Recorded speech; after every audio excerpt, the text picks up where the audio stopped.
Додека светот се бореше со пандемијата на коронавирусот, Македонија се обидуваше да ги реши и дивоградбите. Уривањето на нелегално изградениот објект пред Мавровка стана настан на годината, а не се случи чудо, или може би и да, затоа што во Македонија локалните власти ретко прибегнуваат кон вакви решенија. Полиција, оружје, багери, публика. Не е филмска сцена. Вака започна уривањето на дивоградбата пред Мавровка. После повеќе од 2 месеца криенка, на денот кога започна уривањето се појави инвеститорот Мевлюдин Алити, кој сам си кажа дека е и собственик на диво изградениот објект. За Алити објектот, сега веќе срамнет со земја и покрај се, остана да биде легален. Амбициозниот градител тврдеше дека и чирскиот градоначалник и полицијата знаеле дека тој гради и дека никогаш не бегал, ниту пак се криел. Све знаеле, значи по еден портал градоначалникот најавил дека иде све окей. Алфа телевизија го имаше тоа покажано уште првиот ден кога дојде. Алфа која го отвори случајот за дивоградбата пред Мавровка, уште првиот ден кога излеза на терен и разговараше со собственикот, истовремено и инвеститор, јавно ги објави неговите иницијали. Само за надлежните тој остана непознат до самиот крај. Имам имотелист, имам дозвола од градоначалникот дека можам да работам. Реконструкција се прави. Сценариото на надлежните по ова прашања 2 месеца личеше на јужноамериканска серија. Редовно се прегласуваа за ненадлежни и во секунда ги демантираа изјавите на мистериозниот инвеститор.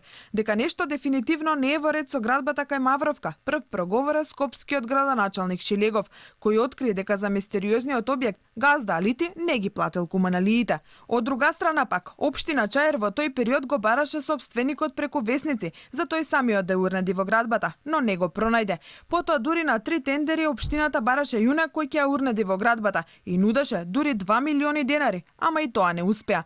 Инвеститорот го бараше и МВР, бидејќи како што велеа од Чаир, можно било инвеститорот и собственикот да не е иста личност. Се бараа и докази, ама и од ова барање резултат јавноста не виде.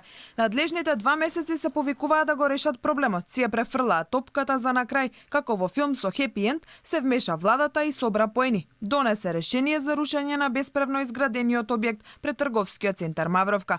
Уривањето го направи поранашна Македонија пат, а за тоа требаше да се наплати од општина Чаир.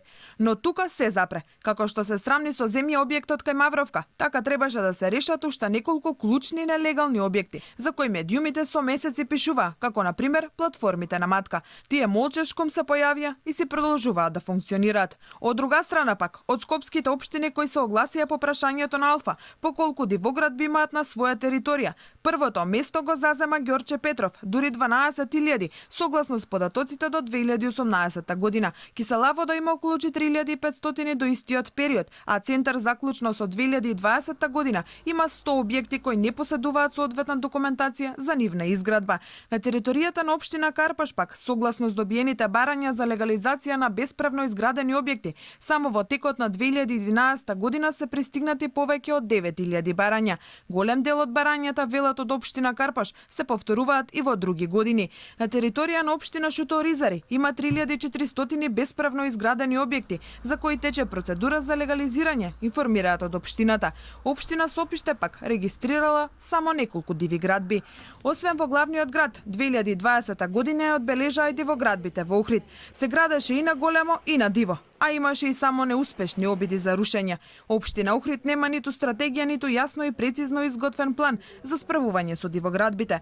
Дојдовме и до 2021 година. Дали ќе одбележат дивоградбите или нивното елиминирање зависи од тие што ги плаќаме, да ни го обезбедат квалитетот на животот.